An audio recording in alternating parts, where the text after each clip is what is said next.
Hello students, कैसे हैं आप सब। आई होप आप सभी अच्छे होंगे। मैं आरती आप सभी का अपने परिवार फिजिक्स गुरु पर हार्दिक स्वागत करती हूं, जहां पर आप सभी पढ़ रहे हैं बीएससी के लिए फिजिक्स, केमिस्ट्री और मैथ्स चल रहा है आपका अपनी एप्लीकेशन फिजिक्स गुरु पर। आज की ये क्लास है बीएससी थर्ड सेमेस्टर के लिए केमिस्ट्री की क्लास है। ध्यान से सुनना, थर्ड सेमेस्टर है, ईयर नहीं है। थर्ड सेमेस्टर के लिए केमिस्ट्री की क्लास है जिसके लिए आपको बेसब्री से इंतजार था। तो आज हम इसमें हमारी book chemical dynamics and coordination chemistry के बारे में डिस्कस करेंगे। मैंने इससे पहले आपको सिलेबस के बारे में बताया था कि आपका बीएससी थर्ड सेमेस्टर में कितने सिलेबस है, कितनी बुक्स है, ये सारी चीजें मैं इसमें डिस्कस कर चुकी हूँ। आज हम इसमें हमारे चैप्टर स्टार्ट करेंगे या कह सकते हो यूनिट स्टार्ट करेंगे, जो है केमिकल काइनेटिक्स। जिसको नहीं पता कि हम इसमें कौन कौन सी यूनिट्स, कौन कौन से टॉपिक्स डिस्कस करने वाले, सिलेबस वीडियो है, मिल जाएगी आपको। सिलेबस वीडियो में जाकर अपना सिलेबस देख सकते हो, ठीक है। उसमें सारी एक एक चीज आपको डिटेल में डिस्कस की हुई है। तो देखिए, इसमें केमिकल काइनेटिक्स ये लेक्चर नंबर 1 है आज आपका। तो केमिकल काइनेटिक्स है आपका इसमें लेक्चर 1 या कह सकते हो यूनिट 1। तो आप देखो, इसमें केमिकल का तो पता है, केमिस्ट्री है, केमिस्ट्री के बारे में डिस्कस कर रहे हैं तो केमिकल ही आने हैं इसमें। अब देखो काइनेटिक्स से क्या मतलब है आपका। काइनेटिक्स से मतलब होता है गति। देखो, जो काइनेटिक्स है ग्रीक वर्ड काइनेसिस से लिया गया है। काइनेसिस से लिया गया है। ये एक ग्रीक वर्ड है।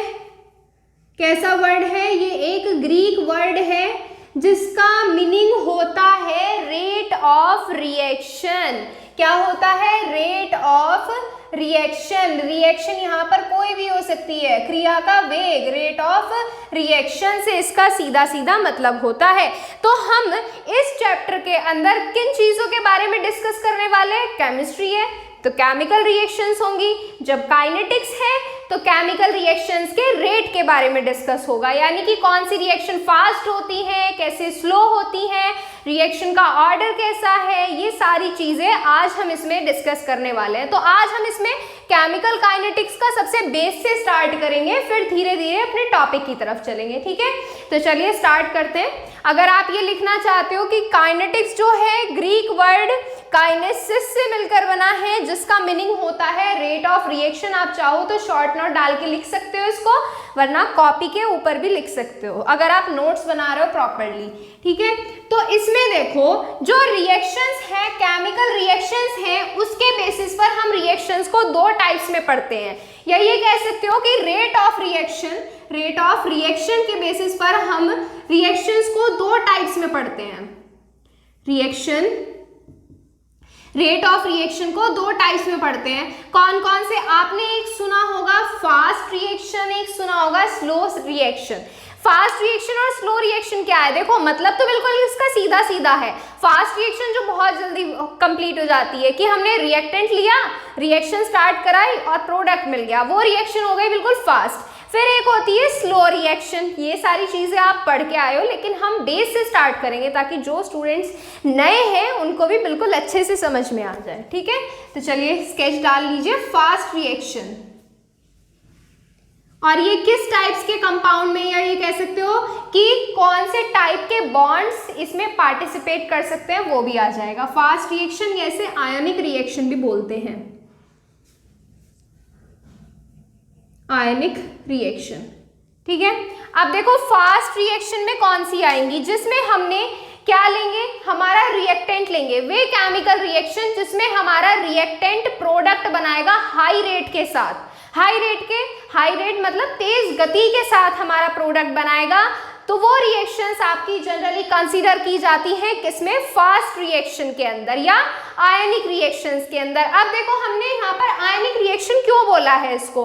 आपने आयनिक कंपाउंड देखे हैं? जो हमारा मान लीजिए कंपाउंड होता है, जैसे नॉर्मली मैं कंपाउंड लूँ यहाँ पर NaCl लूँ, इसको जब हम क्या करते हैं? डिसोसिएट करते हैं। क्या करते हैं? इसको जब हम डिसोसिएट करते हैं किसमें? कंप्लीट आयंस बनाते हैं ना, Na+ में, Cl- में। तो देखो यहाँ पे आयंस हमारे कंप्लीट बनते हैं, कंप्लीटली डिसोसिएशन हो रहा है, आयंस हमारे यहाँ पर कंप्लीट बन रहे हैं। जब यहाँ पर कंप्लीट आयंस बन रहे हैं तो ये रिएक्शन को स्पीड प्रोवाइड कराएंगे। क्या कराएंगे? स्पीड प्रोवाइड कराएंगे। और स्पीड प्रोवाइड जितनी ज्यादा अच्छी ये स्पीड प्रोवाइड कराएंगे, जितने ज्यादा इजीली आयंस बनाएंगे, उतना ही अच्छा रिएक्शन का कैसा होगा? रेट होगा। उतना ही अच्छा रिएक्शन का रेट होगा, या ये कह सकते हो कि रिएक्शन की गति तेज होगी। ठीक है, तो अब हम क्या करेंगे? फास्ट रिएक्शन की डेफिनेशन लिखेंगे। देखिए इसमें लिख लीजिए साथ साथ, the chemical reactions, the chemical reaction, the chemical reaction, the chemical reaction which chemical reaction which complete with high rate of reaction, the chemical reaction which complete with high rate of reaction, which complete with high rate of reaction, high rate of reaction, high rate of reaction, way chemical reaction या वे रासायनिक क्रियाएं जो तेज गति के साथ पूरी होती हैं, वे किस में आती हैं? फास्ट रिएक्शंस के अंदर आती हैं।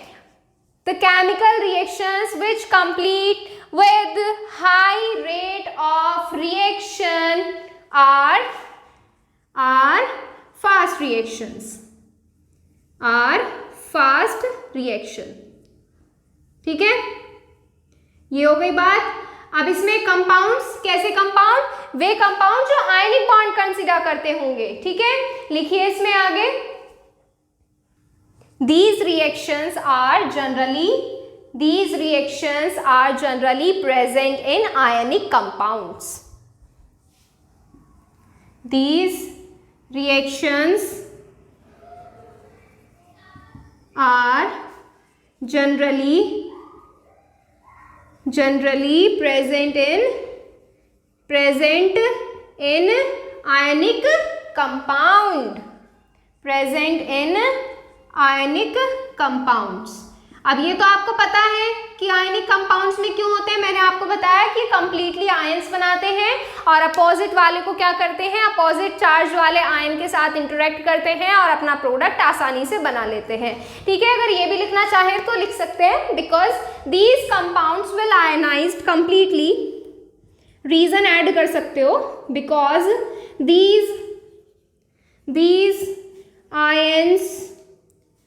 these compounds are ionized completely। these compounds, इस तरह से लिखिए, these compounds can be ionized completely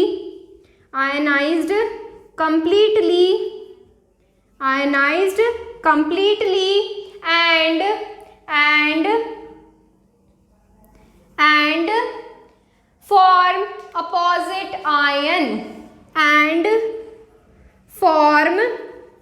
opposite ion opposite ion कैसे बनाएंगे? एग्जाम्पल के लिए ये बताया था ना अभी आपको, जैसे NaCl। बेटा सबसे इजी एग्जाम्पल आपको लेके समझा रही हूँ। यहाँ पे क्या होता है?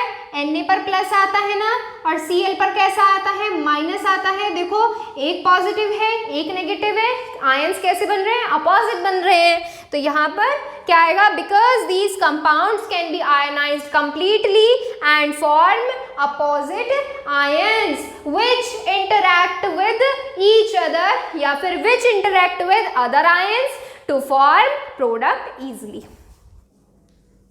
Form opposite ions which interact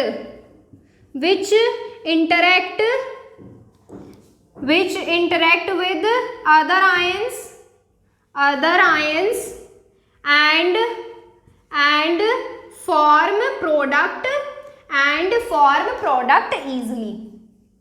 and form product easily। Clear है? एग्जाम्पल के लिए लिख सकते हो।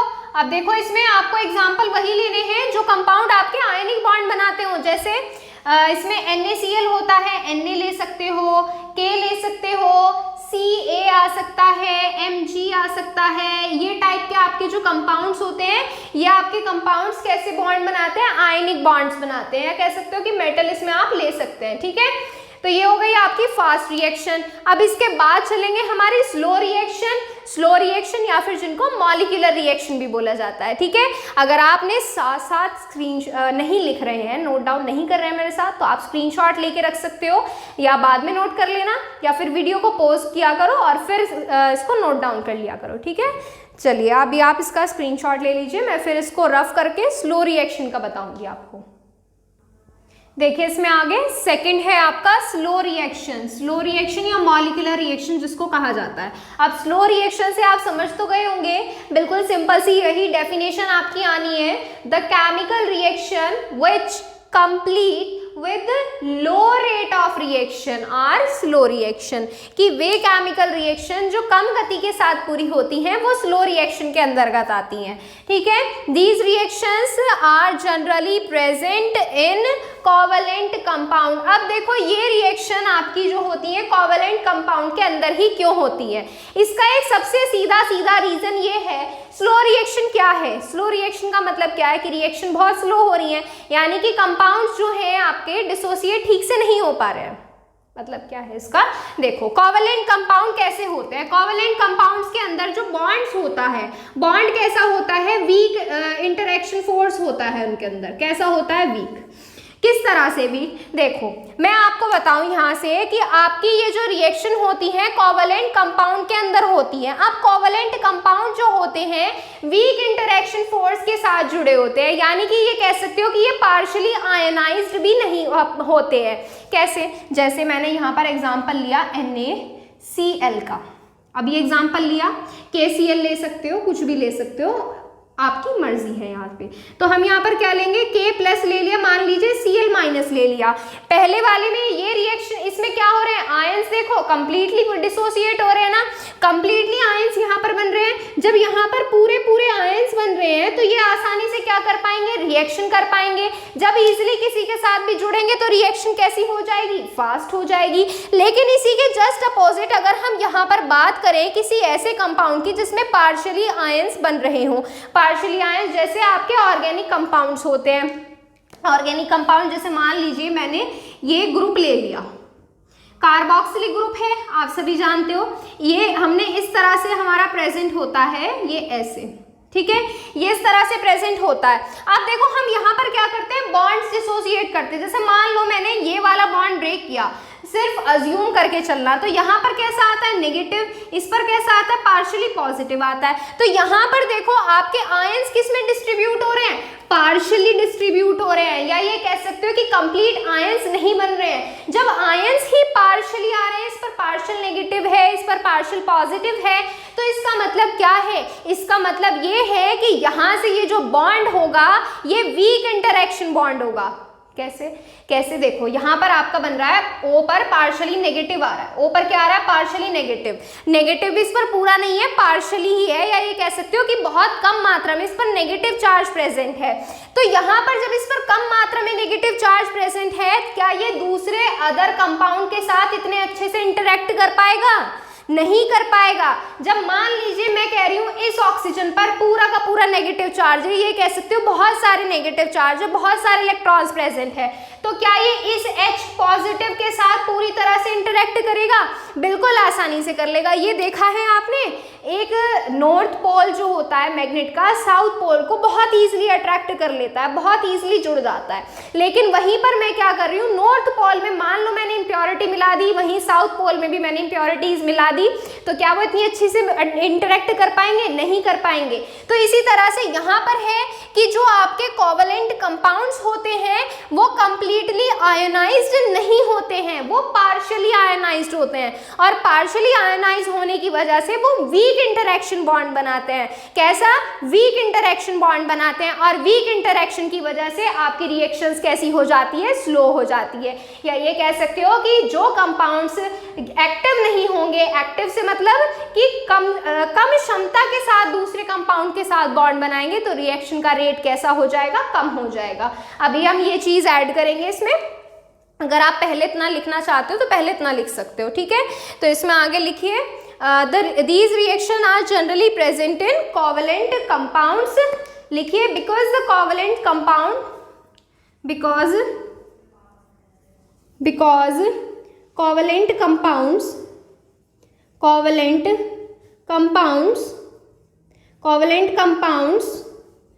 don't ionized partially or completely, don't be ionized partially, don't be ionized or partially ionized, ऐसे भी लिख सकते हो, don't be ionized or partially ionized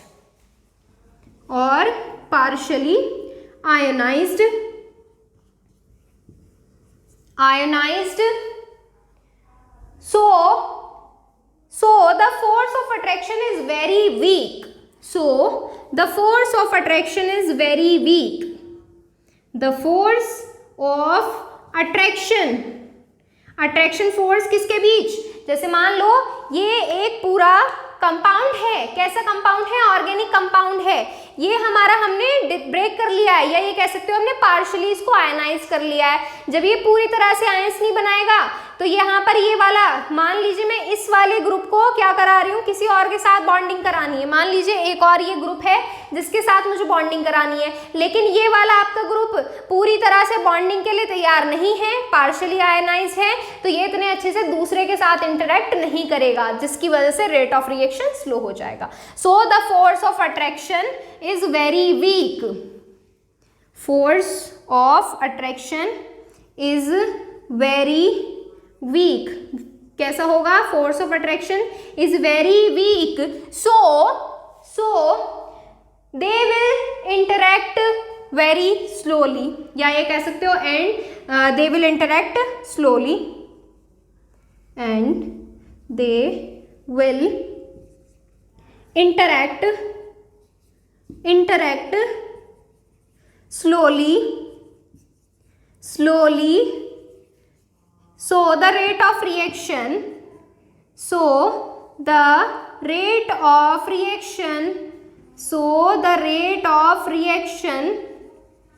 will be slow, कैसा होगा, स्लो होगा। एग्जाम्पल में जितने भी ऑर्गेनिक कंपाउंड्स आपके आते हैं, क्या आ सकते हैं, ऑर्गेनिक कंपाउंड्स की जितनी भी रिएक्शंस आती है ना, वो इसमें लिख सकते हैं, reactions of organic compounds, reaction of organic compound, ठीक है। ये हो गई आपकी यहाँ से रिएक्शंस के बारे में पता चल गया आपको कि कौन सी रिएक्शन आपकी स्लो होती है, कौन सी रिएक्शन आपकी फास्ट होती है। अब इससे मैं आपको एक चीज बताऊं, आप ये भी आइडिया लगा सकते हो यहाँ से कि आपकी कौन सी रिएक्शन फास्ट होगी, कौन सी स्लो होगी। जिसमें पूरे पूरे आयंस बनेंगे वो रिएक्शन आपकी फास्ट होगी, जिसमें कम कम आयंस बनेंगे वो रिएक्शन आपकी स्लो होगी। तो आप ये स्लो रिएक्शन और फास्ट रिएक्शन दोनों का स्क्रीनशॉट लीजिए। फिर हम चलते हैं हमारे इसी से जुड़े हुए आगे की टॉपिक की तरफ, वो है आपका मॉलिक्यूलैरिटी ऑफ रिएक्शन। मॉलिक्यूलैरिटी पढ़ा है आपने? नहीं पढ़ा होगा तो पढ़ लेंगे। मॉलिक्यूलैरिटी ऑफ रिएक्शन क्या होती है उसके बारे में बताएंगे, पहले इसका स्क्रीनशॉट लीजिए।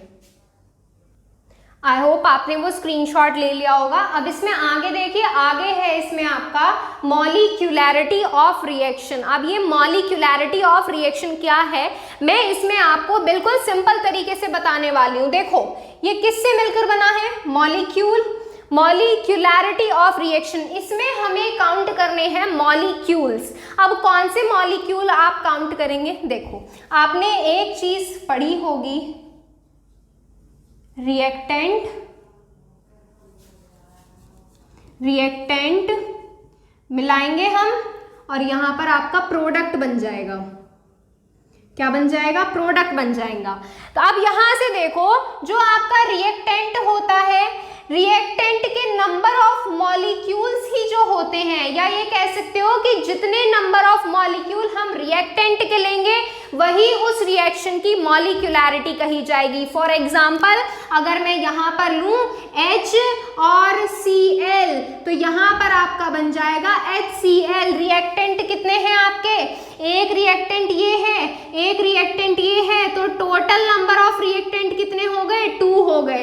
अब देखो यहाँ पर कि जितने नंबर ऑफ मॉलिक्यूल्स पार्टिसिपेट कर रहे हैं रिएक्शन में, उसी के बेसिस पर हम उस रिएक्शन का नाम भी रखेंगे। जैसे अगर एक रिएक्शन में एक मॉलिक्यूल रिएक्ट कर रहा है तो वो यूनिमॉलर होगी। दो रिएक्शन अगर आपके इंटरेक्ट करेंगे बाईमॉलर, तीन मॉलिक्यूल्स रिएक्ट करेंगे ट्राईमॉलर। इसी तरह से आपके रिएक्शन जैसे जैसे मॉलिक्यूल्स इंक्रीज होते चले जाएंगे वैसे वैसे उनके नाम भी होते चले जाएंगे। ठीक है, तो यहाँ से अभी हम इसकी डेफिनेशन लिखेंगे, लिख लीजिए इसमें। It can be defined as the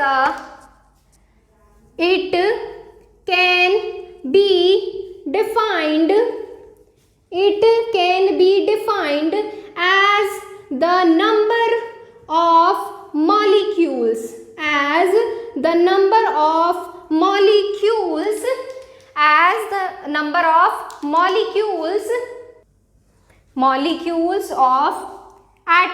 molecules of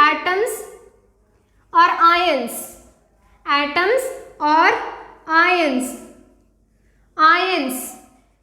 ठीक है, ऑफ मॉलिक्यूल। देखो कैसे, it can be defined as the number of molecules, atoms of or ions of reactant molecule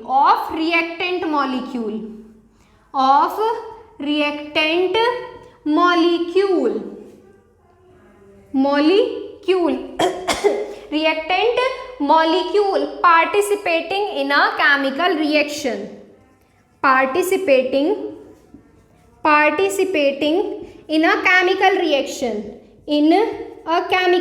मतलब क्या है इसका, वैसे तो मैं इसमें बता चुकी हूँ, एक बार और समझ लेंगे। इन अ केमिकल रिएक्शन, देखो किसी भी केमिकल रिएक्शन में, किसी भी रासायनिक क्रिया में कि रिएक्टेंट के जो हमारे क्रिया कर रहे हैं, ये वाले जो स्टार्टिंग में लिए जाते हैं, जैसे मान लो मैं यहाँ पर लूँ A+B, हमारा क्या बन रहा है, प्रोडक्ट C बन रहा है। तो हम यहाँ पर ये जो लेते हैं, ये बच्चों आपके कहे जाते हैं रिएक्टेंट, और ये जो आपका फाइनल बन के आता है ये होता है आपका product.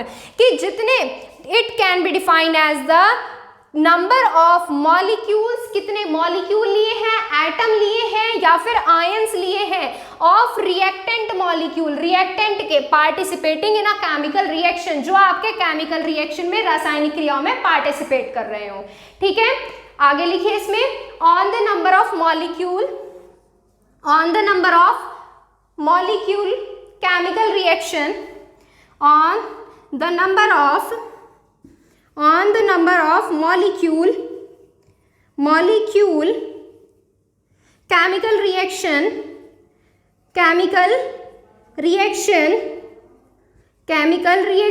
can be classified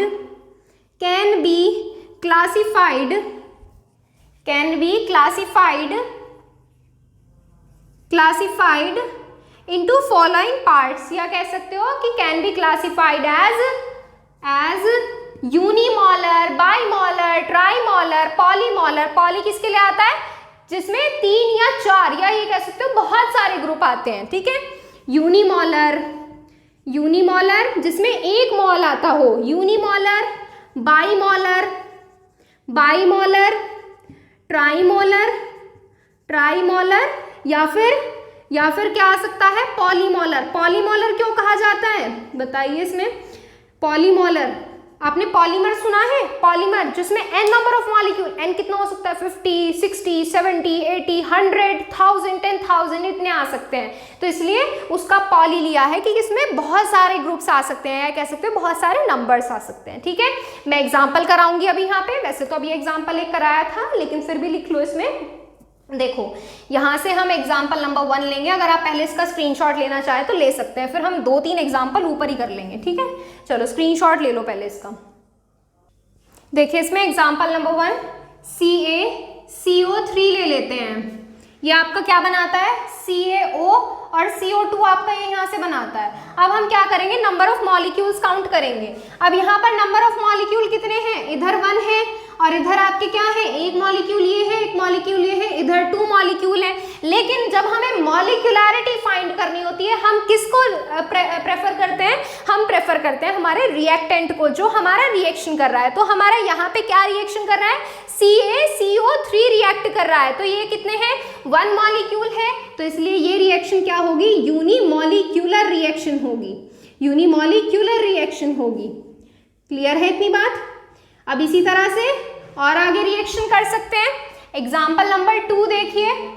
example number 2, अगर हम यहाँ पर ले H और Cl, H2 ले लें और Cl2 ले लें, अगर इस तरह से लें तो हमारे यहाँ पे क्या बनेगा? 2HCl बन जाएगा। अब देखना यहाँ पे मॉलिक्यूल कितने, एक मॉलिक्यूल H का है, एक मॉलिक्यूल क्लोरीन का है। अब यहाँ पे 2 मॉलिक्यूल्स हमारे टोटल बन रहे हैं। अब यहाँ पर देखना, यहाँ पर किस तरह से होगा? इसकी मॉलिक्यूलैरिटी क्या आएगी? इसकी मॉलिक्यूलैरिटी आएगी 2। कितनी आएगी इसकी मॉलिक्यूलैरिटी? 2। मॉलिक्यूलैरिटी कितनी आएगी इसकी? 2। कितने नंबर ऑफ मॉलिक्यूल रिएक्टेंट में पार्टिसिपेट कर रहे हैं? 2 कर रहे हैं ना, तो मॉलिक्यूलैरिटी 2, इसलिए आ जाएगा by molecular reaction, by molecular reaction. Clear है इतनी बात? इसकी मॉलिक्यूलैरिटी कितनी होगी? इसकी मॉलिक्यूलैरिटी होगी 1। कितनी होगी? मॉलिक्यूलैरिटी 1, इसलिए ये यूनिमोलर है। ठीक है, इसी तरह से और भी यहाँ पर ग्रुप्स ले सकते हैं, और भी रिएक्शंस कर सकते हैं। एग्जाम्पल नंबर 3, अगर हम यहाँ पर ले 2HgCl2, 2HgCl2, और अगर हम ले SnCl2, यहाँ पर अगर हम इस तरह से अपना ग्रुप लें तो यहाँ पर आपके देखो रिएक्शन में प्रोडक्ट क्या बनेगा आपका? एक तो आपका Hg2Cl2, और यहां से आएगा आपका SnCl4, SnCl4 बनेगा। ठीक है, अब देखो नंबर ऑफ मॉलिक्यूल्स काउंट करोगे, नंबर ऑफ मॉलिक्यूल्स काउंट करोगे, यहाँ पर आपकी रिएक्शन ये ऐसे आएगी, रिएक्शन बैलेंस हो गई। अब आपकी 2Hg के मॉलिक्यूल्स हैं, 1 Cl के हैं, और क्लोरीन कितना है?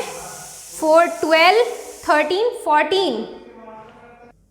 अरे सही तो है, देखो 4 क्लोरीन इधर, 2 इधर, 6 क्लोरीन ये, 4 ये और 2 ये, 6 क्लोरीन, बैलेंस है पूरी रिएक्शन। अब देखो इसमें मॉलिक्यूलैरिटी फाइंड करेंगे, कितने नंबर ऑफ मॉलिक्यूल्स पार्टिसिपेट कर रहे हैं। अब देखो ये ग्रुप नहीं देखना आपको, यहाँ पर आगे जो है, यानी कि देखो यहाँ पर क्या है? कुछ भी नहीं है, तो हम यहाँ पर क्या अज्यूम करते हैं? 1 अज्यूम करते हैं। ठीक इसी तरह से यहाँ पर आगे क्या लिखा हुआ है? 2, तो यहाँ पर इसकी मॉलिक्यूलैरिटी कितनी होगी? मॉलिक्यूलैरिटी कितनी होगी टोटल? इसकी 2 है, इसकी 1 है, तो टोटल कितनी हो गई? 3। तो इसके लिए क्या आएगा? ये ट्राइमोलर आएगा, ट्राइमोलर या ट्राइमॉलिक्यूलर रिएक्शन आएगा। ठीक है, इसी तरह से आप रिएक्शन की मॉलिक्यूलैरिटी भी फाइंड कर सकते हैं। इसी तरह से आपका ऑर्डर ऑफ रिएक्शन है, ऑर्डर ऑफ रिएक्शन में कैसे फाइंड करते हैं? वो पावर से फाइंड करते हैं, लेकिन वो देखेंगे हम हमारे नेक्स्ट टर्न पर। अभी हमने हमारा थोड़ा सा बेस क्लियर करके चले हैं। अभी आप मॉलिक्यूलैरिटी ऑफ रिएक्शन, फिर उसके बाद ऑर्डर ऑफ रिएक्शन है। अभी मैंने आपको फास्ट रिएक्शन और स्लो रिएक्शन के बारे में बताया, फिर मैं आपको रेट ऑफ रिएक्शन के बारे में बताऊंगी कि कंसंट्रेशन का क्या इफेक्ट पड़ता है, कि कंसंट्रेशन कैसी होती है, पॉजिटिव में कब जाती है, नेगेटिव में कब जाती है। ये सारी चीजें बेसिक से सारी चीजें क्लियर करके चलेंगे। ठीक है, आज करेंगे इतना ही। अगर इससे रिलेटेड कोई भी डाउट है, टॉपिक से रिलेटेड, आप कमेंट बॉक्स में अपने मैसेज कर सकते हैं, मैं आपके रिप्लाई कर दूंगी। ठीक है, जो भी आपके क्वेश्चंस होंगे। और अगर क्लास से रिलेटेड या किसी भी बुक से रिलेटेड या सिलेबस से रिलेटेड कोई भी आपको क्वेरी है तो आप करेंगे इंस्टाग्राम पर। इंस्टाग्राम आईडी है physics_guru_India। ये इंस्टाग्राम आईडी है। आपके जो भी क्वेश्चंस हैं आप यहाँ पर मैसेज कर सकते हैं। और टेलीग्राम चैनल ज्वाइन करने के लिए प्ले स्टोर से टेलीग्राम इंस्टॉल करिए, सर्च कीजिए, पहले उस पर अपनी आईडी बनाइएगा, फिर उसमें सर्च कीजिएगा फिजिक्स गुरु इंडिया, आपको चैनल मिल जाएगा। आप वहां से ज्वाइन हो सकते हैं, जिससे आपको डेली क्लासेस के नोटिफिकेशन और टाइमिंग वहां पर नोटिफाई कर दिया जाएगा। इसलिए जब भी आपकी क्लास होगी आपको पहले ही नोटिफिकेशन मिल जाएगा टेलीग्राम चैनल के थ्रू। ठीक है, चलिए मिलते हैं आपसे नेक्स्ट टाइम पर। आज के लिए बस इतना ही। Thank you so much.